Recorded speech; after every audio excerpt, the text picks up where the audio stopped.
നമസ്കാരം. നിങ്ങളുടെ ഒരു മുറിയിൽ ഒരു ചന്ദനത്തിരി കത്തിച്ച് വയ്ക്കുക. എന്നിട്ട് കുറച്ച് നേരം വയ്ക്കുക, കതക് അടച്ച് വയ്ക്കുക.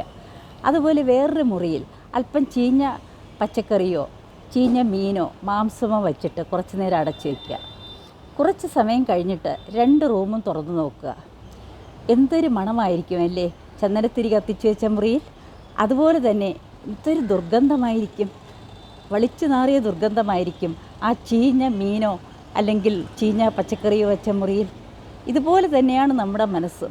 നമ്മുടെ മനസ്സിലെ തിന്മകൾ വരുമ്പോൾ, നെഗറ്റീവ് ചിന്തകൾ വരുമ്പോഴും നമ്മുടെ മനസ്സും ചീഞ്ഞു നാറും. നമ്മളിൽ നിന്നും ചീഞ്ഞ മണം നമ്മുടെ ചിന്തകളിലൂടെ പുറത്തു വരും. പക്ഷേ ചന്ദനത്തിരിയാണ്, നന്മകളാണ് കത്തി വരുന്നതെങ്കിലോ അവിടെ നിന്ന് സുഗന്ധമുള്ള ചിന്തകളായിരിക്കും, നന്മയുള്ള ചിന്തകളായിരിക്കും പുറത്തു വരിക. എപ്പോഴും അവനവനെപ്പോലെ തന്നെ മറ്റുള്ളവരെയും സ്നേഹിക്കുക. അപ്പോൾ നമ്മുടെ ഉള്ളിൽ നിന്ന് പോസിറ്റീവായിട്ടുള്ള ചിന്തകളും പ്രവൃത്തികളും പുറത്തു വരും. അതല്ലേ നല്ലത്?